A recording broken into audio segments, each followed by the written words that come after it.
the MMA Roadshow, episode number 534. My name is John Morgan, and cold coffee is with me a little bit later in the week than normal. Things happen over the course of 10 plus years. I guess life is going to get in the way from time to time, and such was the case this week when I had to take a little vacation that, by the way, I'll just give shout out to the in-laws for paying for it. They were like, hey, would you come down and celebrate with us in Cancun? It's my father-in-law's 80th birthday, and would you come kind of hang out at an all-inclusive, you and the family? And it was like, yes, that is not really even... had to twist your arm on that one, huh? That is not even a real question. 100%. You're telling me I get to go hang out on the beach in the pool and just drink as much as I want and hang out, and I ain't got to pay $1? I'm like, yes, I will do that. So we did that. And that meant getting back in late Thursday night. I was traveling yesterday. I had to connect through Phoenix, all that. So we knew kind of Thursday was out of the equation. Yep. But kind of like last week where we got together an early Friday morning, I was like, well, look, I'll get in late Thursday night, and I'll just wake up early Friday morning, and we'll do it then, and we'll get it going. And that's when the UFC threw in the little wild card of the Ilia Topuria open workout and media session today, which we will certainly be talking about. And once that email came through, I kind of knew, well, I don't know that we try to – well, first of all, I was like, I don't know that we try to, like, slam the episode in before we go over there. Because I know, like, before a media session, you're always, like, not nervous, but, like, going through your checklist. Do I have my gear? Do I have – you know what I mean? Making sure, all right, what's my workflow going to be? What's my – et cetera, et cetera, et cetera. And then also, it would be awfully dumb to do a podcast.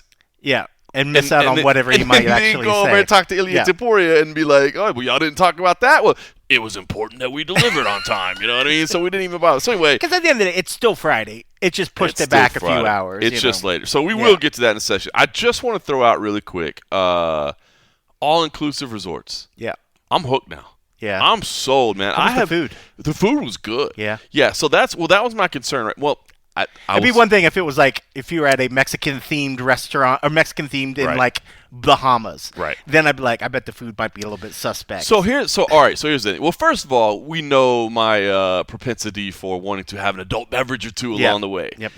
And the fact that I can have as much as I want. Now, granted, they don't give the biggest cups. Although, I don't know if I should blow up the I mean, if it's unlimited. I don't know if I should blow up the spot here or not. Well, maybe just say where it was. Well, I guess you said Cancun. Yeah, well, it's Cancun. But what I'll say is, because I don't know if this is like official policy or it's kind of like look the other way policy or whatever, but there were a couple people that I was like, yo, veteran move. But they would basically bring like their own thermos. So like you'd be at the bar getting your little 10-ounce cup of beer or whatever, and they'd have like a 30-ounce thermos, and they just hand it to the bartender, and the bartender wouldn't even say anything, just like, fill it up. That's a regular right there. That's a regular like filling up right with beer or or mixed drinks, whatever. There were some people that were getting like big margaritas or pina coladas. I'm not a big pina colada guy, but I'll tell you what, a hot beach pina colada, the ocean waves coming. I had at least like one every day just for that coconut flavor. I mean, you figure, all right, say if you're making mixed drinks and you're a bartender, you're used to making like maybe multiple at a time. Just instead of pouring it in 3 different things to serve 3 people, you're just putting doing it all at once. Big ass thermos. This like the people that were working, and it was different guys each day, but the people that were working at they better have been tipping them though. That's the thing. And like, take care of them. I will say we definitely brought money to tip. Yeah. I didn't see a whole lot of tipping going on, but yeah, you definitely need to. They were very appreciative when you just threw out, a little handful for every round or whatever. They were pretty. But I thought that was a veteran move. So if I go back, and I will go back, to a all-inclusive somewhere, I will bring my own cup. So that's just a little pro tip I learned. Yeah. I was educated. Well, you know that. I bet they have souvenir ones there you could just buy. Probably did. I didn't look for that. These people have like their own big thermoses. So that was cool. But no, man, I loved it. Food was good. I will say, you're the guy that doesn't like to pack luggage. You're like, I brought 1 pair of shorts, 1 giant ass thermos, 16 and thermoses, mugs that I've got. Well, I don't 1 shirt, 1 shorts, 16 mugs. Dude, I'm telling you, I love it. So the food situation, I will say, I stuck to Mexican food the whole time. Like even though they had like different, like they had like an Italian restaurant that we went to one night, but at the Italian I didn't really get like noodles and stuff. I got like ossobuco that they had there, which is like really, really nice. And then they had like kind you of went for the wine list, right? I definitely did have some red wine, and it was funny too. Like after that, on that particular night, we were having dessert as well, and he's like, oh, you want like some after dinner drinks, coffee or whatever? And I was like, More wine? coffee, tequila, and he was like, "Yeah, okay." I thought like I just bring like no, he brought me out like a 4 ounce pour of tequila. I was like, "That's like I mean, that's more than this." But anyway, I was like, I just wanted a little bit of tequila and some coffee with a little caffeine, but it was good. But I did stick to the Mexican the whole time. My in-laws. Obviously, being that they live and reside in Mexico, I Yeah. think they were looking for a little bit more of a, international buffet. And I think they said it was good, but they were like, it was all right. But the Mexican in Mexico, shockingly, obviously, it was really good. So I They loved thought it. it was good as well. Yeah, they did too. No, they liked the Mexican food, but they were trying to Yeah. branch out so they could get some different It was stuff. just the other stuff that they Yeah. were like so-so or Me, whatever. I'm like the American in Mexico, so I was like, no, just keep me going with Yeah. the Mexican food every time, and I loved it. But just being able to, kind of drink whatever you want, have an easy schedule, it was cool. And excuse me, my son now, 13 years old. That's the first time that he's been old enough that we've gone to. He's been to the ocean a couple times, but this is the first time we're like, he's old enough that like we don't need to be right beside you. You know what I mean? Yeah. Like we can keep an eye on you, and of course we'll hang out a little bit. But that dude was in the ocean for like 8 hours at a time. You know what I mean? Just hanging out, loving, playing the sand, taking in the waves. awesome. Like he was loving it. So really, really, really, really cool He experience. didn't want to tell you he ran into a mermaid out there, and he's like, "Nah, y'all, I'll see y'all later." I told him, I was like, hey, here's an excellent chance to practice your Spanish. You know what I'm saying? Look at some of these young ladies over here hanging That's out in it. the ocean with you. And he's at that age, it's like, because it'll be at that point now where he's like, he doesn't mind going off on his own because he wants to, like, He wants some independence. do his thing, yeah. 100%. You know? It was funny. So they stayed in Mexico for a few more days. So I'm going to be around a lot. International Fight Week, I got no family in town. You're going to see a lot of me, just like you saw me today, because I don't have other commitments. But yeah, same thing. Even at media day? We'll see. We're gonna figure out what's overlapping and what's there. Yeah, there might be just some impromptu emergency CFFC No, meeting. it Well, does. the good thing that about does at least take this priority. media day is that there will be plenty of media coming in town. Yeah. And I'm sure we'll talk about some of the folks that are coming in town, But yeah, so But if there's one that you could skip, this is one of the ones. to stand to your point, though, he was asking as they were flying because they left Cancun about an hour before me to go to San Luis, where she's from, or her family lives now. Not where she's from, but where they live now. And I came back home, and he was asking because there were 4 of them flying together. He was like, if there's like, depending on how the plane is laid out, if it's 1 and 3, like I want the 1. You know what I mean? So like Yeah. he's that age now. Where he wants to Yeah. be independent, like everything. So. He was enjoying it, but I had man. I really did have a blast. I really enjoyed it, and I'm a fan. Now listen, it was a treat. The in-laws brought us down there, super super nice. But I will say, just the idea of like you paid what you paid, and like I don't need to worry about anything else along the way except for like the tips along the way. Yeah. I like that. That's Yeah. nice. Like I don't feel like okay, I'm on vacation and I already paid, but now I got to make sure I got my budget for every single day too, Yeah. and I know this meal is gonna be. So I got to make a decision: do we want to go big at lunch, or do we want to go big at dinner, or do we want to go? You know what I mean? Like, and is there and oh, I kind of like that idea of just like, look, here's my flat, I'm in. My flight, my food, Yeah. I'm good. Like that's, I don't know, man. It's kind of cool though. So I might have to go do that a little bit more. Yeah, often. it's been a long time since I've done one where it's all sort of inclusive, but it's like you don't have most of them make it nice that you stay on property, Right. So it's nice because if you do get wasted, you're in another country Yeah, a lot yeah. of times when it happens, but you feel sort of safe. Yep. Like granted, in some places, even inclusive places, some places, not saying this is one because it sounded like it was a nice area. Some places they are easily to be targeted for tourists because they know that people they're just staying there, they have money, they're drinking, they're whatever. But this sounds like a really, really good experience. I had not been to Cancun in like 25 years, and so if you can do the math, the last time I went, I was in my very early 20s. And I remember vividly thinking I was going to die on that trip because, like, I went, we went on one of those, like, bar hopping tours, like, one night, you know what I mean? Like, all you can drink, you go to Coco Bongo, which is this club that's been in Cancun for, like, 30-plus years. It's, like, the biggest club, whatever. And it's still there to this day, which is crazy. And so the dude that was, like, kind of running the tour, like, spoke good English, and we just ended up, like, kind of making friends with them, and he's like, dude, if you want to do this tomorrow, he's like, you can just come with me for free. I was like, so you'll take me back out again, like all you can drink, like for free? He was like, yeah, just come hang out. I was like, okay. So we went ahead, did it again, just hanging out, got drunk, hammered, whatever.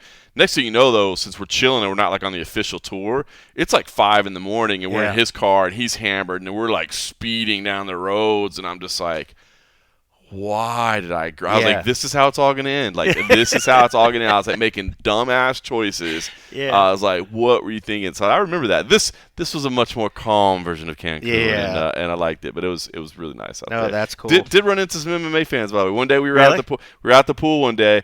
And so you got recognized even in the middle of Cancun. We were out the pool one day, and there was some dude. I was like drying off, whatever. He was like, "Yo, John Morgan," and I was like, "Yo, it is. What's up, man?" So we started talking for a little while. I'm just like, I'll always say it, man. That's how you know you're talking to a hardcore fan. You know what I mean? Like, it'd be one thing if you're like, "Yo, is that Conor McGregor over there? Is that Chuck Michael Liddell?" Bisping? Yeah, you know what I mean? Like, it's one thing to recognize fighters. When you recognize media people or CFFC executives, you know what I mean? Like, you didn't realize he was such a CFFC fan. He was like, "Oh, I didn't know you did media." He's like, "Bro, I'm talking about CFFC." He's like, "You did media too? I'm gonna have to look at your back catalog, my man."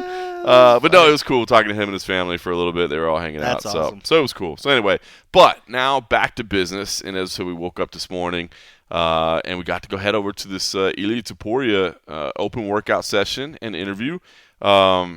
Yeah, came in looking sharp. The video's over on MMA Junkie, but he's on all white, like not a suit, but like a linen suit or so. What would you call that? Like a terry cloth? Yeah, some kind of stuff that you and I can wear. Basically, is what I like. Basically, I mean, wear it just would not look the same. Yeah, it was very casual. Just sort of an open. It wasn't like a formal suit, but it was more like a just like a party jacket, or whatever. But he looked good. I mean, he looked happy. I mean, he made every fucking thing known that he's just enjoying life, that was right at the bat. You could really see it in his face. I mean, it's just such a big deal, and it just, you wonder, you see these guys that after they make the move, I know he had plans and goals and he wanted to do things in, the featherweight division, but man, when you see guys say like they have this revelation of like, I'm so much happier. I feel good. Life is great. And it's like, why didn't you just go that right initially? So and hard. Then at some point, it's so ingrained change, in the sport. You feel like you just have to cut down the weight cutting part of it. Yeah, you have to. Like everybody's trying to like fight, be the bigger guy in a smaller division. Yep. It's like it's ingrained in their mind. Yep. But when they finally get over that, look at them. Look how happy they are. Look how good they feel. And you literally feel like, and you look at their faces, and you feel like, wow, your career just got extended. Granted, depending on the damage you take. But the wear and tear that you're taking off of your body, off your liver, off your kidneys, and off of what your mind maybe even because they're happier. I just feel like when they make moves like this, they're extending their career because they're able to train better. They're not cutting back on themselves. Yep. And it's just like, well, bro, why didn't you just come to the decision earlier? Granted, he was having huge success in that division, but I think a lot of people were so shocked to see anybody willing to vacate, a belt and go somewhere else. And the guy looks happier than ever. Yep. It's like, that's so bizarre. Like you think like, are you sure? Are you sure about this? He hasn't even fought for the belt yet, and he's literally looks like he is on the best place of his life. I just wish more fighters made that decision sooner. Yep. Because your career, you might extend your career. And I mean, it's one thing you're seeing a guy that he was at the top and decided to walk away for other opportunities and for his body.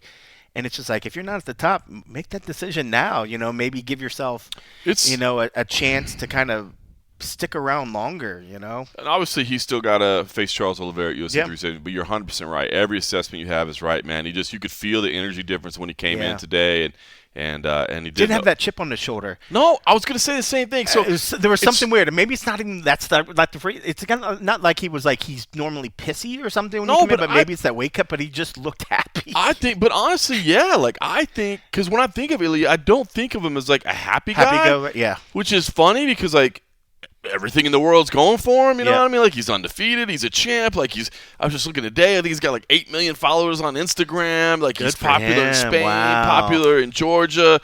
He's got a beautiful girl with him as well. I'm not sure if that's his wife or his girlfriend, but she's going with him everywhere. He's got this documentary team around him, you know what I mean? That like the media came in and we all set up, and then the other media came in and like traveling media team. And they outswarmed us with the number of cameras and like they had to go do their checks. Which makes you wonder, like, I mean, that team, whatever that documented team, like, that was a decent-sized crew. So somebody's putting some money to really follow this guy's story. That's not a UFC team. That was not a dude with a camera. And then there was UFC embedded, a couple of the embedded people. So, yeah, there was a lot of entourage that came through. But that just shows to tell you, like, what that there is something about this dude. But yeah, I mean, he looked happy. He looked amazing. I mean, and then in the cage actually hitting, I thought he looked great. I thought his power. It's funny. One of the comments today. So I went with sort of the generic thing. Bonner gave me some different little titles. I was like, all right, well, I'll copy this over. And it was like smash his pad. And one of the comments was like, that's not smashing. Pantoja smashes. I was like, bro.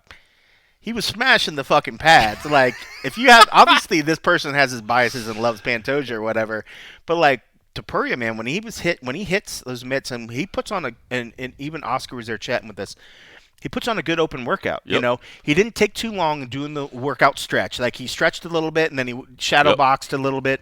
Then he hit the little noodles, the stuff that you see when you're in your, what do they call it in the park? The touch button in the park? Yeah, when you put touch button in the park, you had those little boat noodles, pool noodles. Dude, it was pretty fast watching his hands on. Like that was slick. Like I didn't feel like that was like a little chintzy like and shit. And most that of the work he was doing until he put the gloves on was with the restraint. You know what I like mean? Where it's like he was holding on to like a resistance band. Yeah. So the further your hand goes out, the more resistance. And yeah, he did that through the shadow boxing, and then I mean when he started hitting mitts, man, he was popping. He was cracking. You know what's funny though that you say that? So I posted a short little clip on Instagram as well. Yeah. But I literally made the same guy come over and talk about Pantoja. That would be really funny. I literally made sure to put light pad work just because I knew that people would be like, "That's not real pad work." Like, and it's in fairness, it kind of wasn't like he was doing. He was doing, but to your point, he is just doing some kind of light stuff. And again, he's wearing resistance bands for a lot of it. Yeah. But every now and then, when he did load up and crack, like he could crack at 55, and he made the noodles sound good when he was cracking the pool noodles. He looks very thick, like very big. Now, obviously, the height differential, and we'll have all next week to talk about this, but the height differential and everything is still going to be something to navigate. Yep. Charles Oliveira's big.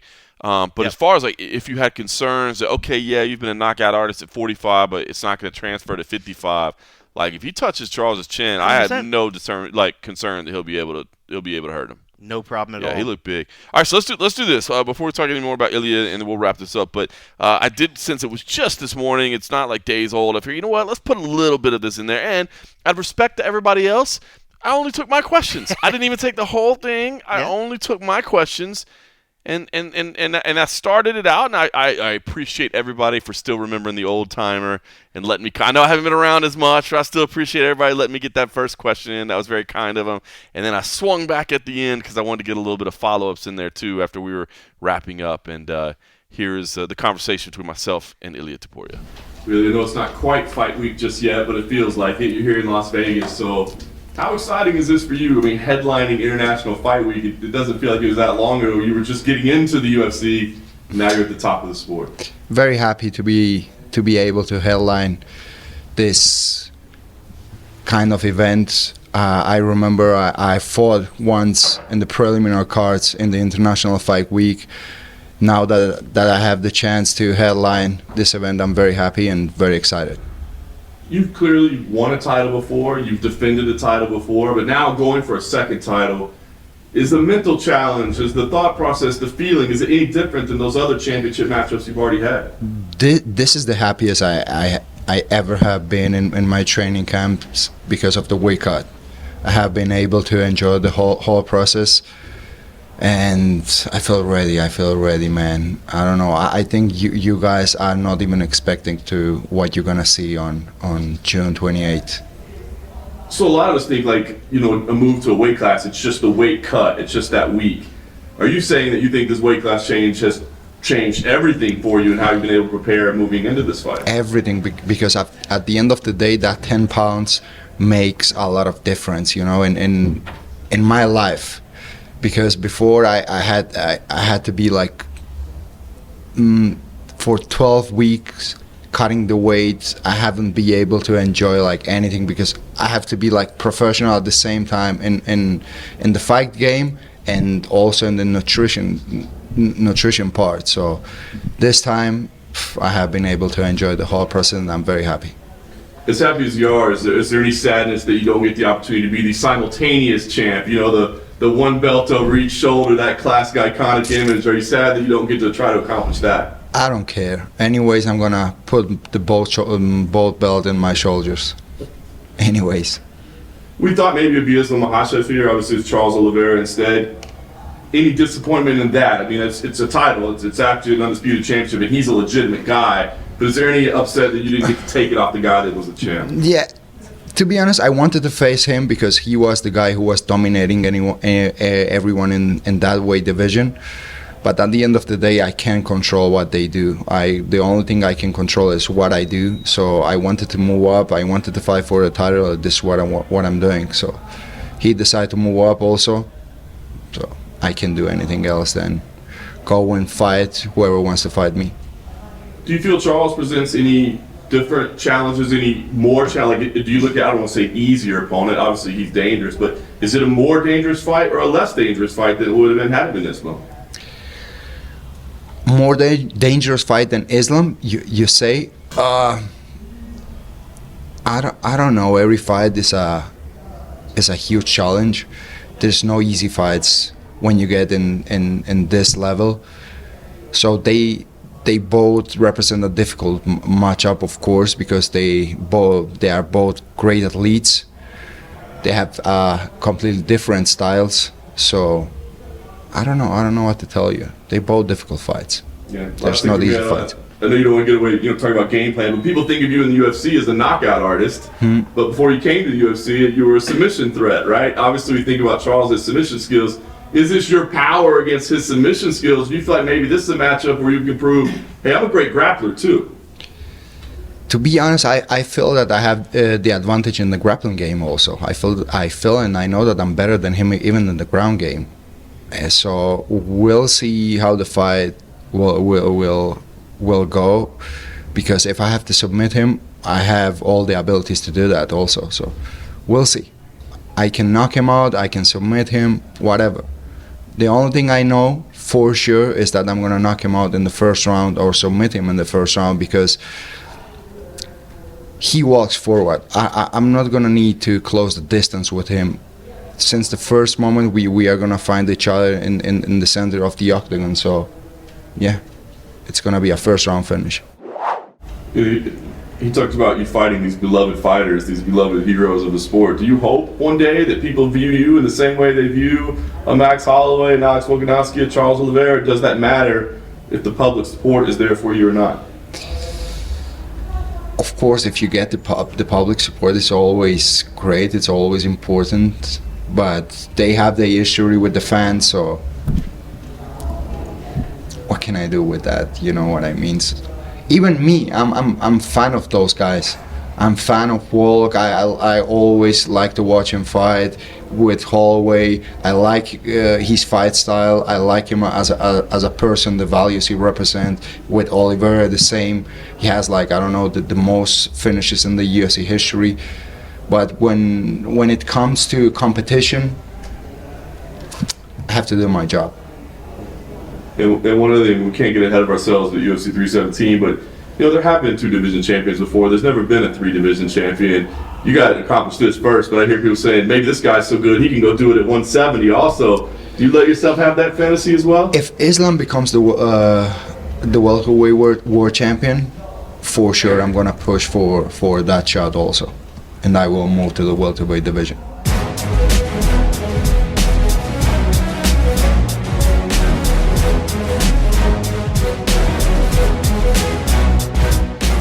All right, so there it was. Ilia Topuria, head of UFC 317. Cole Coffey, do you want to make fun of my swoosh sound effect now? That was my edit right there, Well, it's funny because you guys heard the one swish, but I heard him finding the perfect part of the swish for about 10 minutes before he slid. So I appreciated the part that you finally said on. Hopefully that was the swoosh that everybody agreed that was an okay swoosh.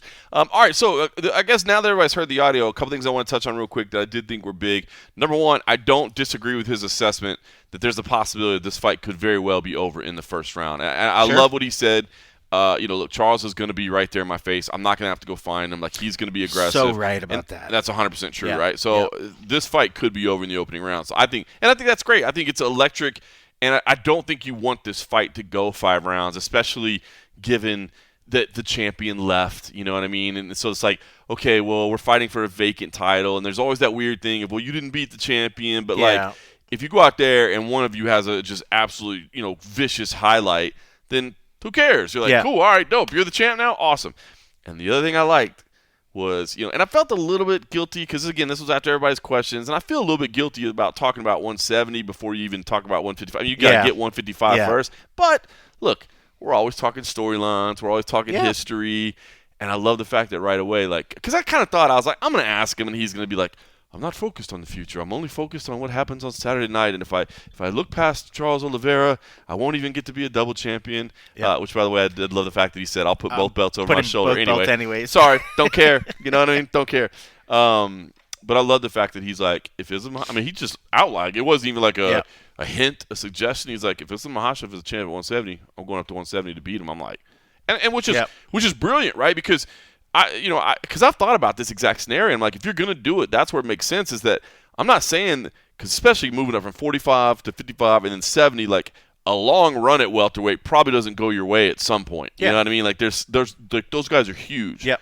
So why not pick the guy that was at lightweight before, who's still huge? Yep. But at least he used to have to cut to 55. And that's the best part. I mean, like he sees he was willing to make that move for lightweight anyways, and now he's going up there. And now that the fact that if the lightweight guy goes up and becomes the welterweight guy, in his eyes, it's the same guy. It doesn't matter, He just doesn't have to cut any weight. He's literally going to be able to walk into fight week and be like, yeah, I cut 5 pounds or something, something ridiculous, the week of.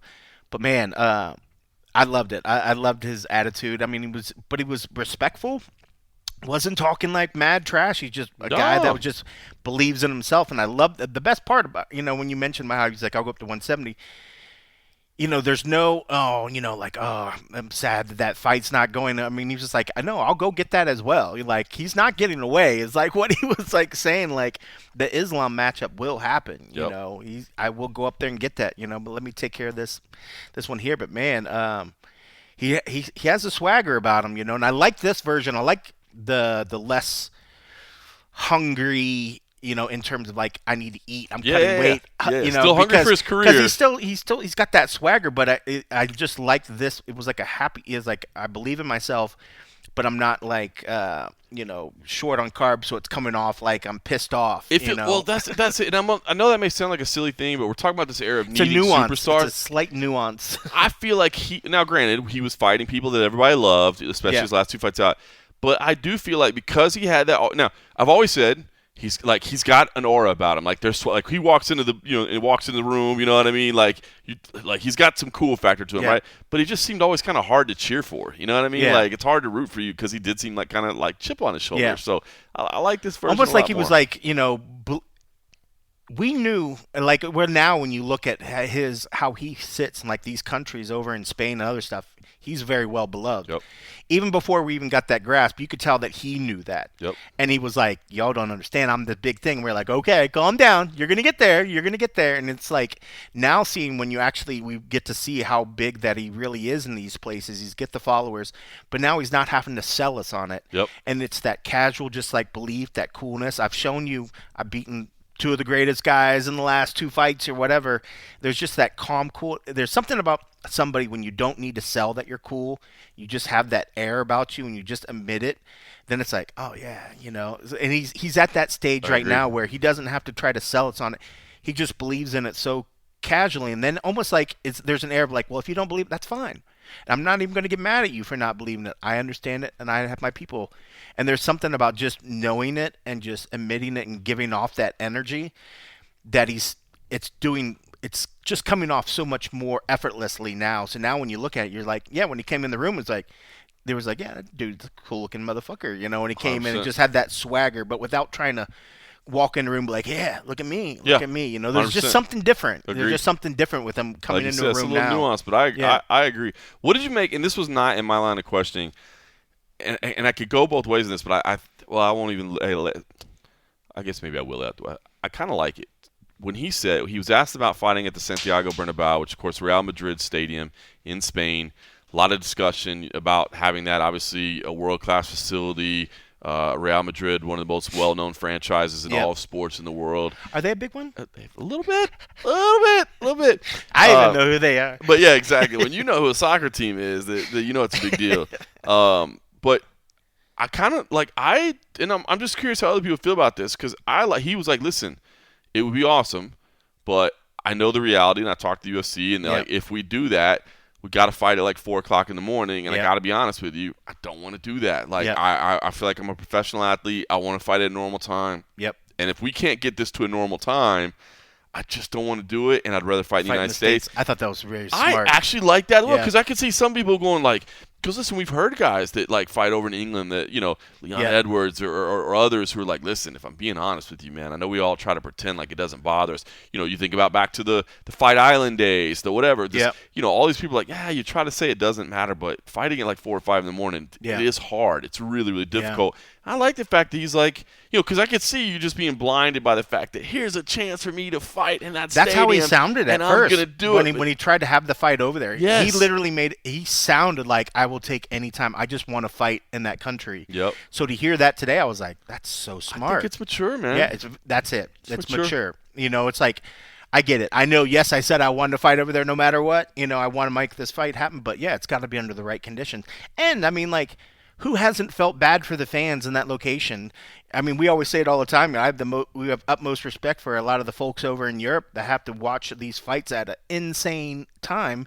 They take a fight over there. They put it at an insane time. It's like there's just no win situation.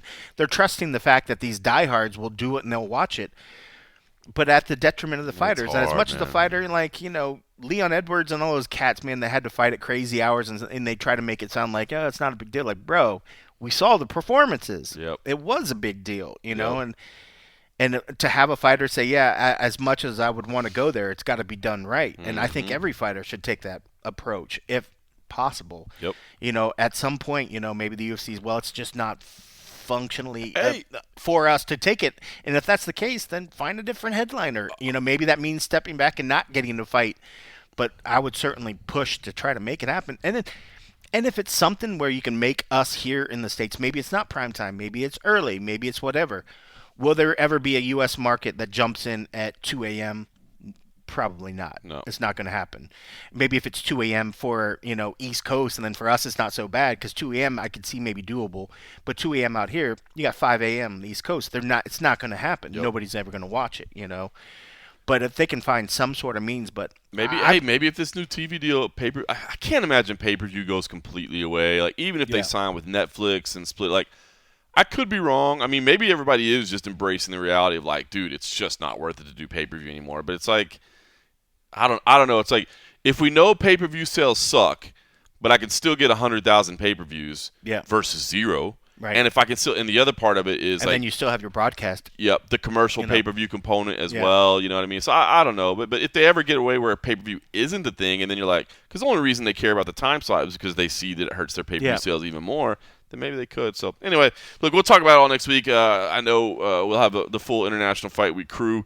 I know for a fact Simon Head is coming to town. I'm actually going to pick him up from the airport on Sunday night to try to. I was like, hey man, I'll if I can help you save a few bucks here and there by taxing you around. I don't have my family in town, so I can be free, whatever. I know he's making his way in, and I have talked to, I don't know who else. Anybody? You know anybody else for sure? It's going. I mean, it's International Fight Week always brings out a crowd. Yeah, I mean, as for the international, I'm not quite sure. So I'm sure Lee's going to come over from Crazy. Yeah. He's coming over from the pay-per-views. And then just the typical States guys. I mean, like, obviously all the big U.S. outlets are going to be here. But internationally, I don't know. You talked recently to Submission. Is Submission going to come out?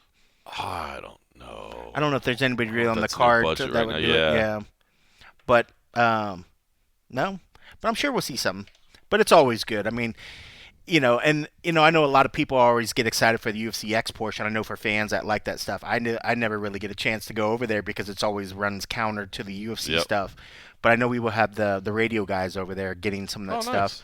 Nice. So which is good.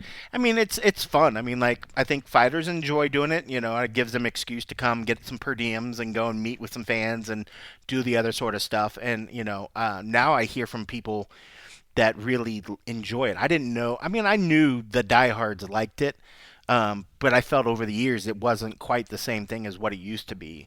I felt like in the past, like it was more robust, and I think that there were more fighters available, and there was more stuff where people got out of it. So I thought people weren't getting anything out of it, but I've been hearing from some diehards, and they still really enjoy it. Yeah, it's cool. It's fun to walk around. They're trying to do a better job of making sure the lines don't get as long for the fighters. There's accessibility and that sort of Yeah. thing, and there's athletes everywhere, and there's interactive stuff. I know. Do they go to the fans like they do with us? If a fighter hasn't got anybody to do, will they go to the fans? Hey guys, will you do me a favor and Come stand over here. Come talk to this one. Come talk to this guy. This line's a little long. Can you come to this shorter line over here? We'd really like to balance that out. You're like, I'd like to talk to the longer I'd like line. to talk to this guy. That's funny. I know that I talked to the Cutmen because the Cutmen wrap hands. I know they said that that's like a long line. Everybody like the fans like that because they won't wrap both your hands just for time's sake because there's so many people, but they'll wrap one hand and then cut it off and let you save it so you can save your hand. I got one in there from when we did this conference. A random side conference for USA Today, and Stitch came and was talking to the radio guys, and then wrapped my hands, and then did that same sort of thing, cut it off, right? And put it together. Yeah, I got it over there in the office. But yeah, it's neat. I mean, that's something that people never get those little things. It's like one of those things you don't realize how cool it is until when it's happened. And especially when you're watching your hands get done, it's really quick, but it's very thorough when you watch it. Because a lot of times when you maybe see a highlight of it, you don't realize all the little steps that the cutman do to make sure that everything's protected in between and just everything. And it's neat. It's really, really neat. That's cool, man. It's fun. So I'm looking forward to next week. And on top of that, there's UFC BJJ. There's the boxing press conference. Yeah. There's Power Slap. Sounds like the first boxing press conference got off to a weird Canelo Crawford press conference got off to a weird start today in Riyadh, Saudi Arabia, with I guess Turkey saying like they had him seated on the wrong side of the dais. Like, why am I here with Canelo when I want to be seated next to Crawford, which is bizarre. I don't know. I'm interested to see which direction they go in at, because Turkey obviously. Did he say that up on the dais? Like, yes. In front of everybody. That's so weird. It's so bizarre, man. Like, I know that obviously when you're fronting the money, you want to be the face of it. But I gotta feel like at some point somebody's got to be able to tell him, like, bro, you're not helping. That's the thing. You can't this. fucking say that over there. Exactly. I know nobody can. When you're 6 layers or 7 steps away from the dude that runs the country, like. It's not the same. Yeah, nobody can say to him, like, hey, man. Like, say Dana, say if something happens, you've seen Dana's on the wrong side, would Dana maybe, like, bitch about it afterwards? Yes. But he's not going to say that. Would he just suck it up right then? Yes. More than likely, yes. Yes. That's what I think. And then would he yell at somebody behind the scenes and 100%. make sure that doesn't happen again? But you don't make it a deal. This is, and that's why I think, like, even when we've seen, like, different boxing matches where he wasn't to his seat, and so they delayed the whole show because the dude wasn't in his seat. When you're used to a whole country, like, bending over and making sure like you're whatever, you don't care about whether you just made this press conference look like shit because you were bitching about where your seat was. Did you see the picture of them all having dinner together? No, I heard you guys talking about it. Come on, man. Like, you're trying to promote as like these two were going out there trying to just kill each other. But they had a nice meal together last night. You know what I mean? Like, I don't know. And look, and again, not that every match has to be presented as like this deathly rivalry and oh my god, like there's something to be, but there's still a little bit of like showmanship of like let's not put these guys together. Like, if we can't even let them sit in the same room. I was gonna say, if you're promoting that there's heat like that, then it doesn't make any sense. But I can see where even back in the day, like the Ali and the Fraziers and all these cats, if they asked them at the time, hey, we're gonna have a press thing and we're gonna have a dinner, do I think that they could have sat and had dinner? 100%. But at the same time, that would have been interesting because then those guys that I mentioned, the shit talk would have been epic or whatever.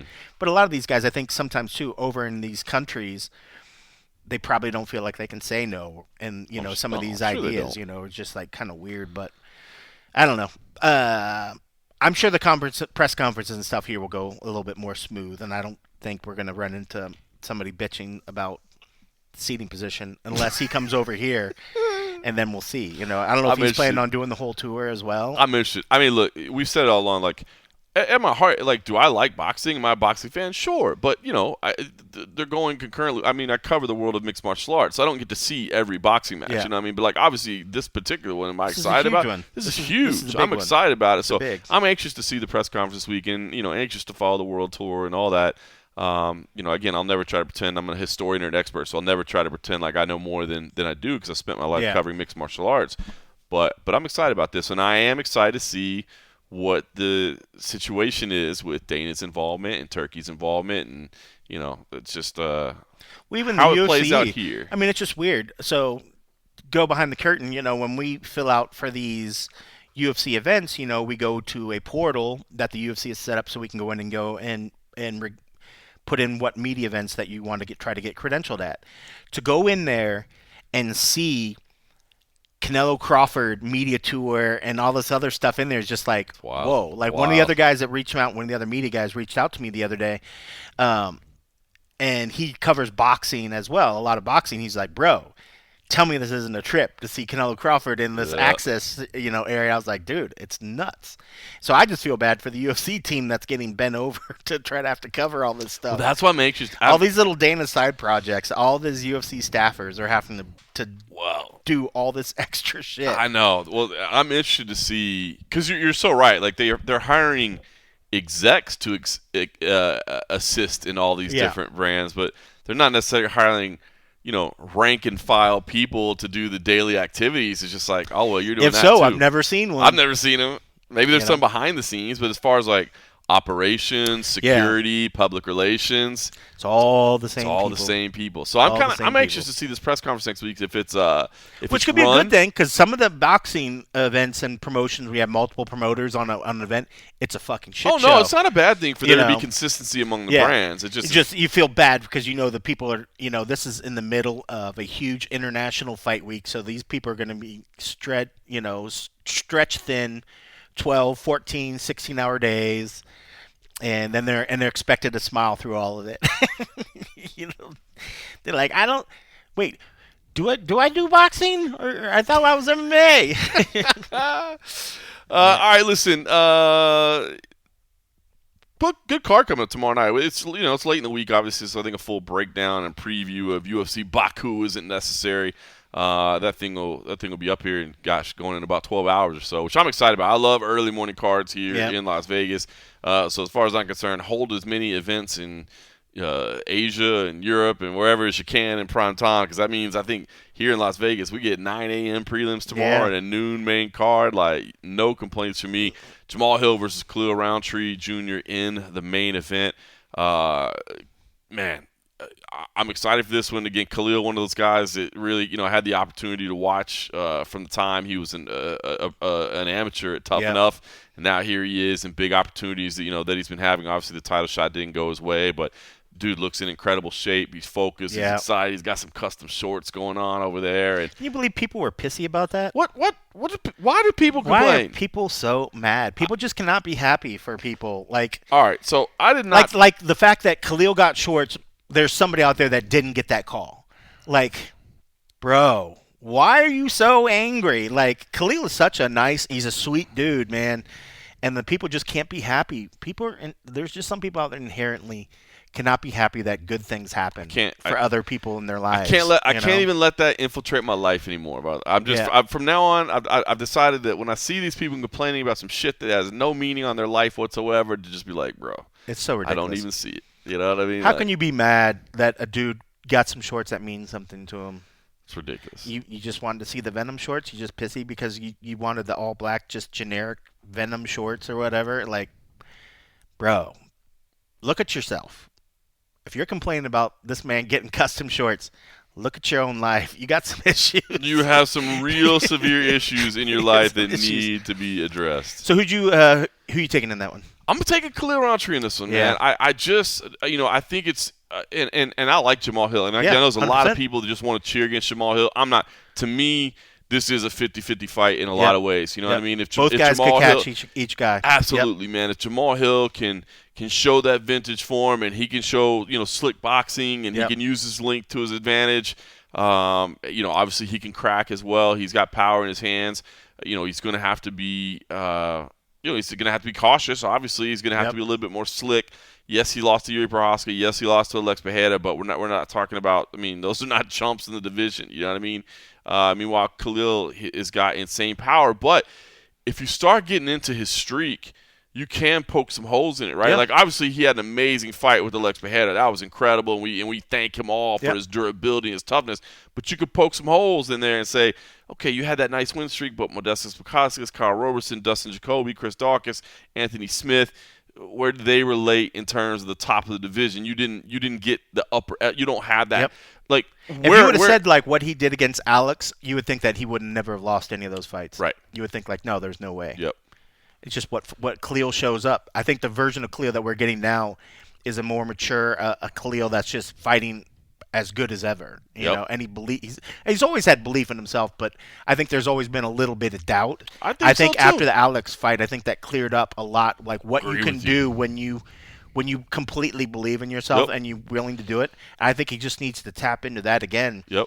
And he's capable of anything. I think you're so right about that, man. And obviously, he is so open and honest, you know, in his interviews and stuff. Interviews are so good. They're so good, but I think you're so right about that, right? Like, you know, his story has always been about who his dad was and what he had to see as a kid, and then the fact that he was overweight, and it is a very inspiring, great story. But I think it's like at some point you got to realize that's who you were, and now you're an elite level fighter at the highest level. You know what I'm saying? And I think everybody there's a little bit of that imposter syndrome, right? Like 100%. Everybody. I guarantee he's still like as a guy that he still thinks that there's time that when he looks in that mirror, he still sees that fat guy that's unsure of himself, that has self-doubt. And like we all have those self-doubt as much as you improve. So as much as we see these things, it's easy. I think it could be easiest to say, oh no, he's clearly beyond that stage. But when you see him now, he just like when we were saying, you know, like Ilia has a different air to him. Khalil has a little bit of there's a different air to him now. But man, I mean, both guys are nice guys. I mean, you want them both to win, but yeah, man, Khalil is. And maybe it's just something about the Vegas guys too, the guys that we see out and about and like over and over. You know, you want somebody, you know, and his goal. I mean, he wants to bring the belt back to Vegas. I'm just like, I love that. I love that. I mean, I like it anywhere, you know, especially when you have like American fighters. I'm like, good. We got an American champ. That's awesome. But to have a Vegas champ would be really cool too, you know, like let's go, you know. So, yeah. No, I mean, it's cool. I think it's going to be a great fight. I think it's going to be a really good fight.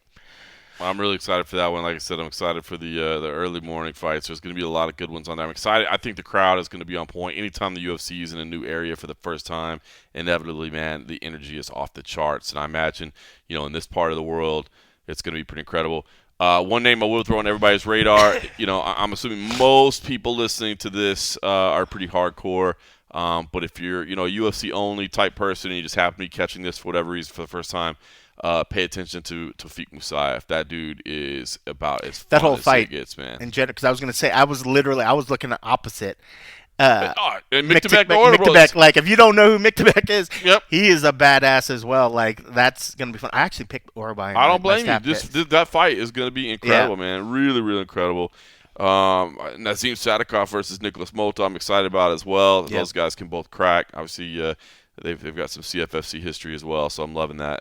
Anytime we get that CFFC love on there, excited for it. So anyway, some fun fights. I am definitely looking forward to it. Like I said, I think it's gonna be worth your time. I think you're gonna be entertained if you tune in. And again, it's on a Saturday afternoon, so I mean, how can you complain about that? And I guess lastly, you know, I won't keep the show going too long since we're so late in the day, but obviously we would never you're not stopping us now. That's for damn sure. I guess I did want to mention PFL as well, which is literally starting right now. Yeah, I was going to say, there's probably somebody walking into a cage right now. 100%. But this is a good fight card that they've got going tonight, man. And it is, I mean, for all the hiccups and whatever. Losing fighters, fighters wanting to go away. Look, man, it's starting to get going now. You're starting to get into the advanced stages of it. By the way, for Grind City Media, I just put up an interview that I had with Dakota Ditchva. Actually got to ask her about that. You know, man, what does that feel? Because everybody's, you know, you get that check for $1 million at the end, but it's just a big-ass piece of paper, right? Yeah. There's still a day that comes, you know, next week sometime when that money actually hits your account. And you know that day you wake up and you log in on your phone or on your computer and that money done hit your account, like, that's got to feel good, man. That's got to feel good. So you got that $1 million, but, you know, you're I'll never know what that feeling is like. I mean, it's coming, bro. It's coming, bro. I'm telling you, man. You know, like, I just, you know, if they get USA that lottery, today, they'll be coming hard with. They're like, you know what, man, we appreciate the years of service. Just decided to cut you this check with all these zeros. Here's a $1 million bonus just for you, cold coffee. Yeah, you know, maybe not, but who knows? I think maybe a lottery or lottery would be nice. Something we like get that. A lottery in here. But no, listen, PFL does have some good things going right now. Again, I've said it over the years. I'll continue to say it. I believe their global leagues are the best part of what they do.